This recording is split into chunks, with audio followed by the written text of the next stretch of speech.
Olá, meus Einsteins, aqui é o professor Éder Guimarães, novamente na área, e a gente vai fazer mais uma questãozinha. Vamos fazer a leitura dela juntos aqui, concentrados? No Tocantins, o uso de aparelho de ar-condicionado é essencial para amenizar os efeitos das altas temperaturas. Porém, para evitar gastos excessivos com a conta de energia, deve-se realizar a instalação seguindo as especificações técnicas. Para esse tipo de aparelho, o ideal é ter uma rede elétrica própria e utilizar fios com bitola. Daqui a pouco eu vou te explicar o que significa isso.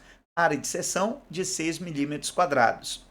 A utilização de fio com bitola inferior à especificada causa... Ok, olha só. Primeira coisa que nós vamos visualizar é que nós temos uma figura nessa questão. Essa figura é muito importante. Você pode perceber que você tem a figura de um cilindro. Opa, é um fio cilíndrico que você tem na questão.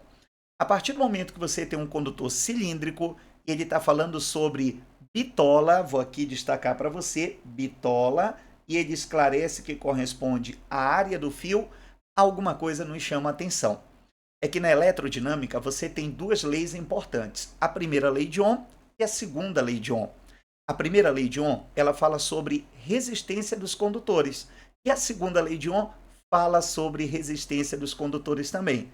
Aí você vai virar para mim e vai perguntar assim, mas espera aí, professor, por que eu preciso de duas leis para falar sobre resistência dos condutores? É que a primeira lei, pessoal, ela fala sobre a resistência dos condutores, analisando tensão e analisando corrente. Você vai verificar a tensão que está aplicada no condutor e a corrente que está passando por ele. Já a segunda lei de Ohm, que também está falando sobre resistência dos condutores, ela vai um pouco mais além. Aqui na segunda lei de Ohm, nós vamos levar em consideração o comprimento do condutor, nós vamos levar em consideração a sua área de seção e o tipo de material que constitui esse condutor. O comprimento desse condutor nós chamaremos de L. A área de seção desse condutor, que significa a bitola desse condutor, a espessura desse condutor, nós vamos chamar de A. E o material do qual esse condutor é feito, ele tem uma resistividade. É que eu tenho fio de cobre, eu tenho fio de latão, eu tenho fio de aço, dá para fazer fio de diversos materiais. Cada material tem uma resistividade, que é observada por essa letrinha grega chamada Rho. Está vendo essa letrinha que parece um L? Mas na realidade é uma letra grega, é o Rho, é a resistividade do condutor. Eu vou mostrar agora para você como é que nós encontramos a resistência desse condutor a partir desses fatores.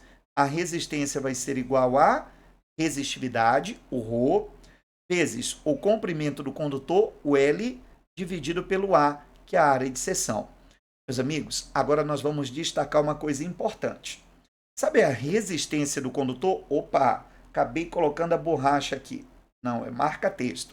Sabe a resistência do condutor? Ela é inversamente proporcional com a área. Era isso que você deveria avaliar aqui. Resistência inversamente proporcional com a área. O que isso quer dizer, prof? Quer dizer que no momento que você aumenta a área, você vai causar diminuição na resistência. No momento que você aumenta a área, você causa diminuição na resistência. Só que, pessoal, no momento que você reduz a área, você causa aumento na resistência. E olha o que ele está propondo, pessoal. Ele está propondo avaliar a área, avaliar a bitola desse fio. Eu vou destacar para você o finalzinho aqui, ó. O ideal é ter uma rede elétrica própria e utilizar fios com bitola, ou seja, com área de 6 milímetros quadrados. Agora, atenção à pergunta que ele fez. A utilização do fio com bitola inferior à especificada causa, a palavra inferior é destacada aqui para gente. Se ele vai pegar uma bitola inferior, significa dizer que ele vai reduzir a área. Reduzindo a área, ele vai aumentar a resistência.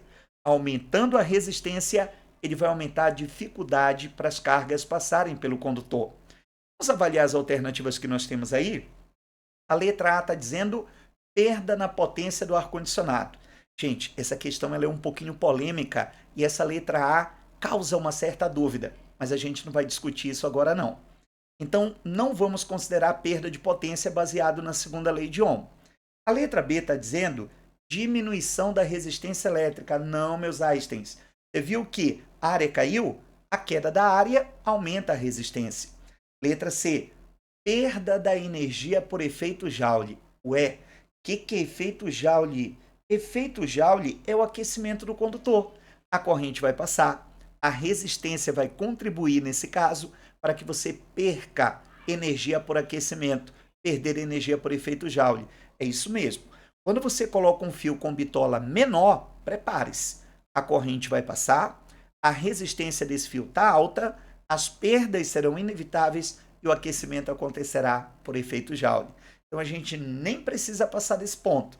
A nossa alternativa correta para a questão é a letra C.